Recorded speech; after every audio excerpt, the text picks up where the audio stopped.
Yo creo que a principios del año que viene la inflación va a arrancar con 1, puede ser enero, febrero, marzo, pero en algún momento en los próximos 6 meses va a arrancar con 1, algo que no pasa hace más de 5 años, y que la inflación para 2026 va a estar totalmente extinguida. O sea, va a ser menos del 1% mensual, menos del 1% mensual promedio.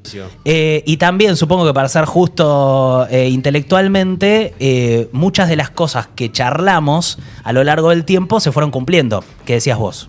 Creo que sí, sí. Y muchas cosas que decían otros economistas de otro signo político que yo escuchaba o de otras corrientes más heterodoxos no se cumplieron. Entonces supongo que es justo decirlo en un día de hoy donde tenemos un dato de inflación de 2,7 que mucho de lo que vos me dijiste en ese momento fue pasando. Entonces arranco por ahí, que es como, ni siquiera es una pregunta, es algo de honestidad de cómo viene la conversación. Bueno, bienvenido a eso, porque escasea la honestidad intelectual. Bueno. Y sobre todo lo que son las pruebas después de evidencia empírica que van surgiendo de los datos, porque uno tiene una hipótesis de lo que va a pasar y después nada, se acumula la evidencia empírica, la realidad, los datos, y es o le pifiaste o no, y después por cuánto, ¿no? Si le pifiaste mucho o poco. Entonces, generalmente lo que pasa es que cuando hay pelea de tribus, por así decirlo, ideológicas, hay muy poca honestidad intelectual, sobre todo cuando después la realidad pasa y queda claro. A veces es muy evidente lo que pasó, que uno le pifió, otro no, otro le pifió más, otro menos, pero hay muy poco de honestidad intelectual, de reconocer el mérito ajeno, de haberle pegado, por así decirlo, y el demérito ajeno de no haberle pegado también, ¿no? O sea, la autocrítica. Había un sector de economistas que decían, che, la inflación no va a poder perforar un piso de 3, 4. Incluso estaba Cavallo dentro de esos economistas. Vos decías, sí, vas a ver que va a bajar. Y bueno, también había gente que decía, no sé, eventualmente se puede disparar la inflación para arriba, se va a disparar el dólar. Eso tampoco pasó. Entonces, en ese contexto me parece interesante enmarcar la discusión con un montón de preguntas que tengo para hacerte alrededor de eso, pero empezando por eso, que me parece lo justo. Dale. ¿Cómo, digamos? A ver, los datos para mí son abrumadores. Primero, la inflación, el proceso de desinflación, creo que estamos todos de acuerdo que es un éxito.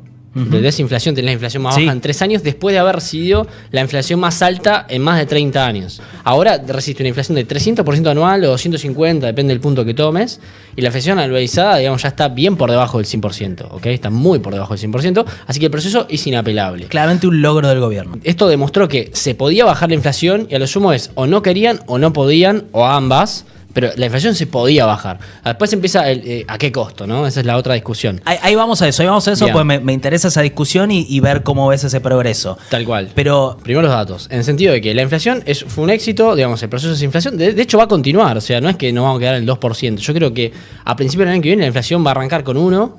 Puede ser enero, febrero, marzo, pero en algún momento en los próximos 6 meses va a arrancar con 1, algo que no pasa hace más de 5 años, y que la inflación para 2026 va a estar totalmente extinguida. O sea, va a ser menos del 1% mensual, menos del 1% mensual promedio. ¿Ok? Entonces, digamos, el proceso de desinflación hasta acá fue un éxito, pero falta todavía bastante. Después, cuando hablan de... Claro, pues el número sigue siendo alto en términos internacionales. Obviamente, lo único que se festeja es el mérito relativo de haberla bajado de 20% o 10% del punto que tomes a 2,7 a mínimos en 3 años, pero no es que uno está festejando el dato, el stock.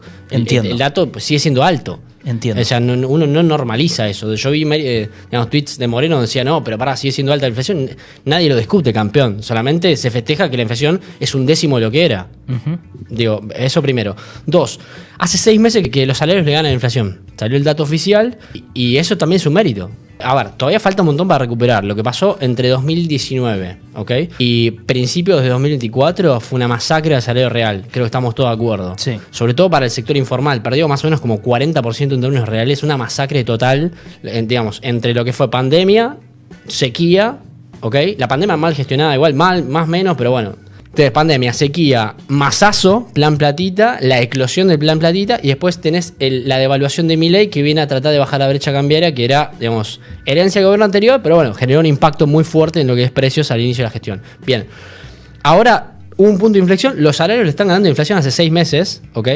Eso no quiere decir que hayamos recuperado todo lo que perdimos. Se perdió un montón, todavía falta un montón, pero ya estamos en niveles de diciembre de 2023. ¿ok? Sí, Falta recuperar un montón. Claro, el interanual está todavía por debajo, pero es verdad que hay un crecimiento mes a mes por encima de la inflación. O sea, Hace 6 meses. Si vos mirás la última, que es septiembre a septiembre, el promedio está por debajo y en general están todos por debajo. También hay mucha disparidad. La interanual Son igual, las dos cosas. La interanual igual no hay que mirarla ahora, porque tuviste un punto de inflexión. Lo que tenés que mirar ahora es la tasa de inflación mensual y si los salarios le están ganando todos los meses a la inflación. Que hace 6 meses que está pasando. Yo miro todo, o sea, entiendo que algunas no quieres mirar, pero, o sea, como te digo, cada corte crece mes a mes, también te digo, el gobierno anterior generó una situación o estabilizó una situación de salario de pobreza y todavía no volvimos ni siquiera pero se va a volver. Punto. El punto es. Lo pongo en ese sentido. No, yo lo mencioné. Una cosa es el progreso y otra cosa es la peli más grande que está importante recordar, porque claro, para algo mirás el progreso. No, obviamente, pero digo, tenés un punto de inflexión. Hace 6 meses que los salarios están ganando inflación y nada indica que se vaya a detener. Este proceso arrancó y va a seguir hacia adelante, al igual que la baja de la inflación. 6 meses no todos, pero sí. Bueno, sí. Igual ahora. Por ejemplo, los públicos, muy por debajo. Está bien, pero el tema de los públicos va por otro lado, va por otro carril, porque es política deliberada del gobierno. Después no viene al caso. ¿Qué decís? No es mercado. No, a lo que veo es que hay un ajuste del sector público deliberado que está hipertrofiado. Y Milei es como prioriza mucho más el sector privado que el público. En todo caso, tenés laburo. Ganás menos que antes. No podés echar un montón de empleados, ¿ok? No podés echar un montón de empleados porque algunos que están en las provincias no dependen de Milei. Además, la palanca que tenía Milei para bajar el gasto público era licuar. Vos tenés precio y cantidad. Claro, pero seguís teniendo seres humanos ganando un salario que gana menos que la inflación. Está bien, pero lo puede ver como quieras. El punto es que el sector privado cada vez gana más. Y es más, la buena noticia es que el informal, el trabajador negro, ahora el salario de esa gente está subiendo más rápido que el del resto, que fueron los más golpeados. O sea, los más golpeados están mejorando. Datos que subió un 10 cuando la inflación fue un 3,5. O sea, están ganando, exactamente, se están rebotando rápido los más, digamos, vulnerables del mercado laboral. Y eso es bueno. Y otra cosa, alimentos y bebidas, en el último dato fue 1%.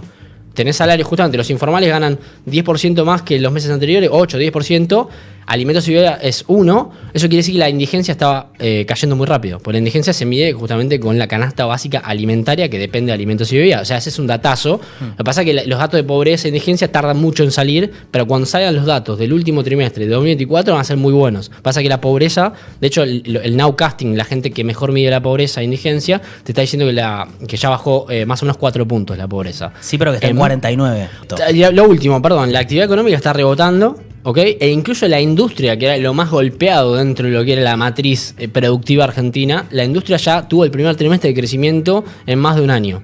O sea, vos tenés inflación a la baja, tasa de interés a la baja, créditos al sector privado volando y sin subsidios. Y después tenés la industria creciendo y salarios creciendo. O sea, todas las variables que te explican el bienestar de la gente. Y también tenés AUH que se duplicó en términos reales. Entonces, todas las variables que te explican el bienestar de la gente están empezando a mejorar y tuvieron un punto de inflexión. De hecho, está creciendo el empleo también. Tuviste el primer mes de crecimiento de empleo real contra el mes anterior en más de un año. O sea, todas las variables que te explican el bienestar de la gente están mejorando. Tuvieron un punto de inflexión. ¿Se recuperó todo lo perdido? No. Ahí va. Siguen peor que está bien, año a año. Pero mira, así y de un año malo. Digamos. Así como hablábamos, creo que fue en mayo, junio, que yo te dije la inflación va a seguir bajando, etcétera, etcétera, todo va a mejorar. Todo esto va a mejorar. Entonces, a lo que por eso mantenerse la tendencia, dándote la derecha con eso. De mantenerse la tendencia, yo creo que mucha gente al final el peronismo la va a tener complicada con Milei porque van a decir, che, pará, el tipo que supuestamente era mi enemigo está logrando lo que la gente a la cual yo defendía de mi vereda no pudo, no quiso lograr. No, a mí a mediano plazo, ¿eh? A mí los logros de inflación, de baja de riesgo país, me parecen que no hay mucha cosa para dudarlo. Salario real, industria. Sí, el problema es que ahí todavía me estás festejando un dato que está peor que como lo agarraron. Entonces, hasta que eso no cambie, yo no te puedo decir. Mirá, va a pasar, si querés. Es como cuando vino el programa del Delfina, con Delfina, que dijimos, volvamos en 12 meses a ver quién tiene razón. Hagámoslo. Pero pará, Argentina está cara en dólares y esto puede llegar a pegar un salto. Y si pega un salto, se puede desordenar todo lo otro. ¿Se entiende dónde voy? Se entiende perfecto. Se entiende perfecto. Es una crítica clásica, no por desmerecerla, es totalmente válida. No, es un ángulo de crítica. No me siento desmerecido, solo quiero la respuesta. Clásico. Y acá la respuesta es muy simple. Es, primero, hoy supuestamente está súper barato el tipo de cambio. De hecho, me dice el tipo de cambio real y demás. Y te da que está relativamente barato comprar dólares. Sí. Sin embargo, ahora bajaron la tasa. O sea, ahora hay todavía menos incentivo a quedarte en pesos, porque bajan las tasas, digamos, de no solamente de plazo fijo, ¿ok? Sino las de CAPS, todos los instrumentos financieros que te retienen en peso. Sí, pero igual te da una ganancia extraordinaria en dólares. Pero pará, mi punto no va por ese lado. Sí existe, pero por otro lado es... Cada vez hay menos incentivos a quedarte en pesos o en instrumentos en pesos, ¿correcto? Está bien, pero si vos considerás que el dólar no va a subir, agarrás tus pesos, lo metes en cualquier cosa que te dé desde un plazo fijo hasta fondos de money market o de renta mixta o de acciones, y todo le va a ganar a la subida del dólar. Entonces, lo que pasa es que estamos pensando... Si vos lo pensás en eso, digo, pues... Lo estamos pensando en un chip viejo igual, ¿eh? A ver, dale, decime. Primero, la cantidad de pesos está fija de mayo. Está fija de mayo. Cuando vos tomás todo lo que hay de pesos emitidos, ya sea en banco, fuera de banco, etc., está totalmente fijo. ¿Ok? Va a llegar un momento en el que vas a querer ir a comprar dólares y, ok, nadie te detiene, más que anda, no hay problema. Y otra cosa, o sea, no vas a tener un tema de sobrante monetario, nominalidad, que decís, tenés un vagón de la ELIX, tenés un elefante abajo de la alfombra y ese elefante puede correr contra el dólar y es tan grande que te puede desestabilizar la economía. O sea, a lo que vamos a un esquema similar a lo que pasa en los países normales de Latinoamérica. Por ejemplo, no sé, tenés un evento tipo COVID y la gente dice, no sé, el precio, por ejemplo en Chile, cae el precio del cobre en la crisis del COVID, ¿ok? Los exportables caen, es como si fuera la soja de Chile, ¿ok? Y tenés más presiones evaluatorias, la gente va, compra un poco más de dólares y el peso chileno, en vez de costar 600, cuesta 800. La inflación no se dispara, no pasa nada en la economía, se amortiguó el cambio de precios relativo porque te hiciste más pobre, porque tu bien exportable ahora vale menos.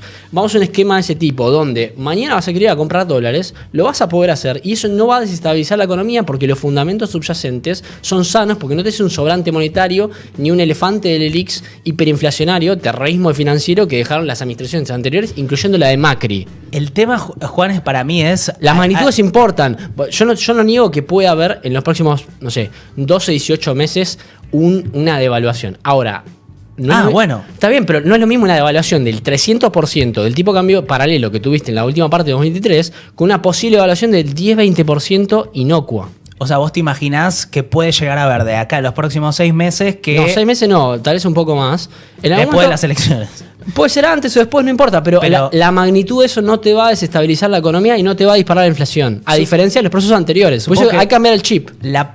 Supongo que la diferencia histórica de Argentina con el resto de los países de Latinoamérica, o de los países de Latinoamérica que lograron estabilizar, es en las reservas. O sea, está bien que Milei recibe con 11.000... El tipo de cambio puede flotar igual. Nosotros tenemos alergia a la flotación cambiaria, a los mecanismos de mercado. Pero déjame terminar con el argumento, que es, vos recibiste menos 11.000 reservas, o sea, negativas. Netas. Ahora tenés 6.000, menos 6.000 más o menos. Más o menos, que igual es, esto todo considerando los pasivos, pero vos tenés ahí algo que el mercado está mirando, que es, poco es la duda con la bicicleta. Vos si todavía está endeble, puede haber un ataque especulativo en algún momento. Y eso te desestabiliza la economía. Yo digo, en algún momento salen todos de posición en pesos, compran dólar porque dicen, che, acaba de haber una corrección del tipo de cambio, y de repente se desajusta. Y ahí van todos a comprar dólares. El dólar sube y todo lo que sostiene a la inflación, que vos me decís, están todos los argumentos para que eso no se desacomode, se desacomoda, no como le va a pasar, sino como pasó siempre.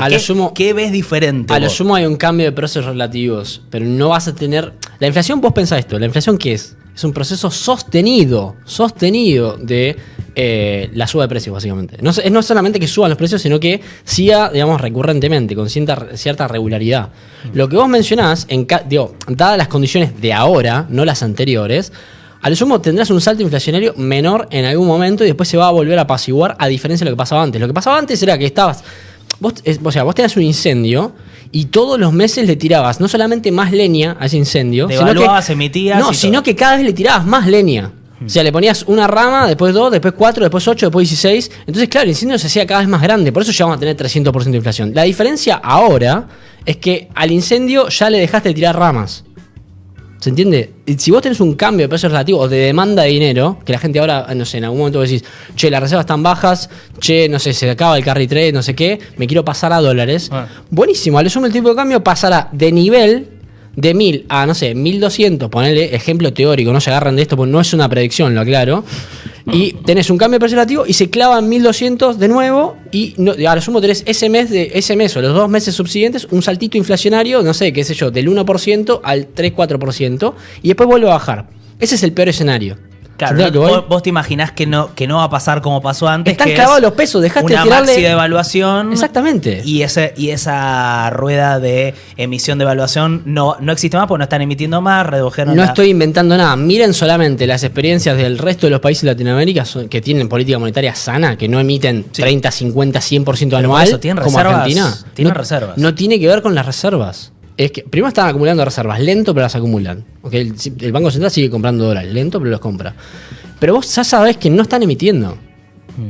¿Se entiende lo que voy? Sí, entiendo perfecto. Estoy tratando de Veremos- estoy tratando de seguir el razonamiento y todo el caminito No hay de cómo sale bien. No hay leña para alimentar el fuego. Ese es el Perfecto. punto. Y en todo caso, hagamos el experimento. Esperemos 12 meses, 24 meses y vamos a ver que la inflación no se va a volver a disparar. Dale, me encanta el experimento.